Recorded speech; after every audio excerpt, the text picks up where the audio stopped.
Hello everyone. Grey shelter जो एक new Korean series है। एपिसोड की शुरुआत ह्यूक से होती है जो एक छोटी सी कंपनी में टेक्नीशियन के तौर पर काम करता है। उसे एक अपार्टमेंट में एयर कंडीशन ठीक करने के लिए कॉल आती है। जब वो लोकेशन पर पहुंचता है तो यूनडे दरवाजा खुलता है और उसे देखकर हैरान रह जाता है। ऐसा लगता है कि दोनों एक दूसरे को जानते हैं, लेकिन उनके बीच बहुत बड़ा रिश्ता है। एक्चुअली गाइस, ह्यूक की माँ को पहले यूनडे के फादर ने शादी की थी। दूसरे और यूनडे ह्यूक को अपने सामने अचानक देखकर परेशान हो जाता है और अपने दोस्त के साथ शराब पीने के लिए बाहर चला जाता है। वो अतीत में ह्यूक के साथ बिताए हुए अपने समय को याद करके परेशान हो जाता है। दोनों के पहली मुलाकात दिखाई गई है। वे एक कैफे में मिलते हैं। यहाँ ह्यूक उसे कहता है, मॉम डैड की शादी के बाद हम भाई बन जाएंगे। क्या तुम स्मोक करते हो? है ना? तुम्हारी शादी की जेब में लाइटर है। तुम क्या खाना चाहते हो? क्या मैं कुछ ऑर्डर करूँ? तो यहाँ पर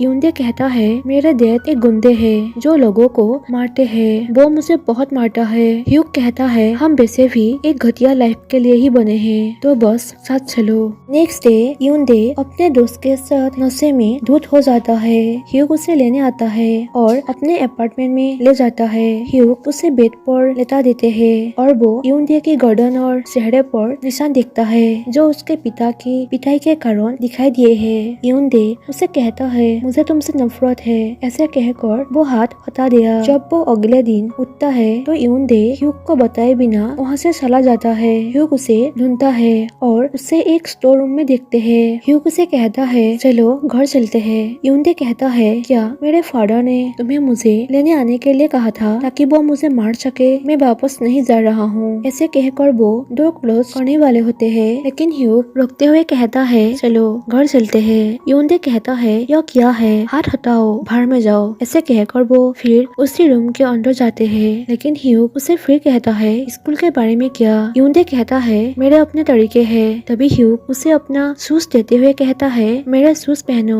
तुम्हें स्कूल जाना है। यूनडे कहता है, क्रीपी शूज। ऐसे कहकर वो शूज पहन लेता है और अपने सैंडल उसे देता है। ह्यूक कहता है, तुम अब से मेरे कमरे में ही सोना, वो मेरे सामने तुम्हें नहीं पीटेगा। यूनडे पूछता है, तुम मेरे लिए इतने अच्छे क्यों हो? ह्यूक कहता है, अगर तुम मैं होता तो तुम भी ऐसा ही करते। यूनडे ह्यूक के साथ रहने के लिए मान जाता है। दोनों को साथ आते हुए देखते हैं। यूनडे उसे कहता है, क्या तुम फास्ट चल सकते हो? तुम बहुत स्लो हो।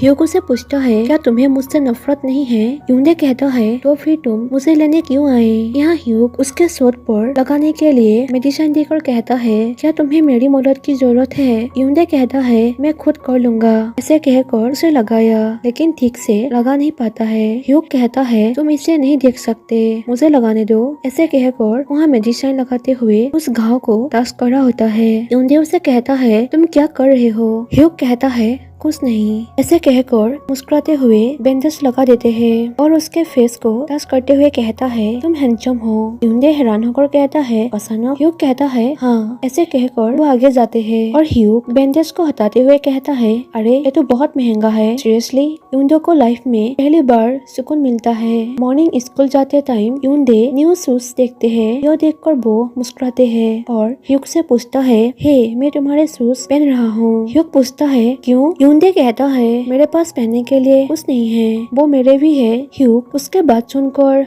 मुस्कुराते हैं और उसे कहता है, ठीक है, उन्हें पहन लो। यूनडे फिर उसे कहता है, मैं वैसे भी अपना फेंक दूंगा, तुम चाहो तो इन्हें पहनो। नेक्स्ट उसे ह्यूक के शूज पहनते हुए देखते हैं। ह्यूक पैसे कमाने के लिए स्ट्रगल करता है और साथ ही अपने पढ़ाई भी उसे मैनेज करना पड़ता है। दिन भर थकान के बाद घर वापस आता है। यूनडे उसके कमरे में सो रहा होता है। यूनडे उसे कहता है, मैं सो रहा हूँ। ह्यूक पूछता है, क्या तुम अपना फोन नहीं देख रहे हो? यूनडे कहता है, मैं अभी तक सो रहा था, तुमने लाइट ऑन कर दिया। ह्यूक कहता है, मैं जल्द ही लाइट स्विच ऑफ कर दूंगा, तुम सो जाओ। यूनडे पूछता है, क्या तुम अपने फादर का पालन पोषण करते हो? ह्यूक कहता है, लेकिन तुम अपनी माँ की केयर नहीं करते, तुम भी अपने फादर की तरह नहीं हो। नेक्स्ट मॉर्निंग यूनडे जो कि स्कूल में होते हैं उसके फादर उसे कहता है, मैंने सुना है कि हेड टीचर ने अपने बाल कटवा लिए हैं। पिछली बार जब मैंने उसे देखा था तो उसके बाल कमर तक कटे हुए थे। उसने अपने बाल भी ड्राई की है। ठीक है, मुझे कैसे नहीं पता। ऐसे वो टीचर के बारे में फ्लर्ट करता है और यहाँ उसे स्टडी छोड़कर काम करने के लिए कहता है। यूनडे कहता है, अगर मैं पढ़ाई छोड़ दूं तो मुझे कुछ नहीं करना है। उसके फादर उसे कहता है, तुम्हारी समस्या क्या है? जब तुम उसे देखते हो तो क्या तुम्हें कुछ महसूस नहीं होता? यूनडे पूछता है, कौन? फादर कहता है, तुम्हारा भाई। तुम्हें क्या परेशानी है? क्या तुम्हें उसे देखकर कुछ भी महसूस नहीं होता? हालांकि उसके फादर ने उसके लिए कुछ नहीं किया, फिर भी वो अच्छी तरह बड़ा हुआ। वो सिर्फ सेब के एक डिब्बे के लिए आभारी था। लेकिन तुम्हें क्या परेशानी है? यूनडे उसे कहता है, यही तो समस्या है, तुम मेरे लिए कुछ मत करना। यहाँ उसके फादर उसे ह्यूग की काम करने के लिए फोर्स करता है। ह्यूग हताश हो जाते हैं। ह्यूग को पढ़ाई के दौरान पैसे कमाने में दिक्कत होती है, इसलिए वो स्कूल छोड़ने और टेक्नीशियन के रूप में काम करने का फैसला करता है। उसके पेरेंट्स तलाकशुदा है, लेकिन उनमें से कोई भी उसका भरण पोषण नहीं करता। इसके बजाय वो दोनों को पैसे भेजता है। बदले में उसके फादर सेब का एक डिब्बा उसे भेजते हैं, जिसे वो अपने घर में रखता है, भले ही वे चढ़े हुए हो। इस बीच यूनडे के फादर उसे ह्यूग की तरह बनने के लिए मजबूर करने के कारण वो हताश होकर वही सेब का डिब्बा फेंक देता है। जब ह्यूग को यह पता चलता है तो वो क्रोधित हो जाता है और दोनों के बीच इसी बात पर बहस हो जाती है।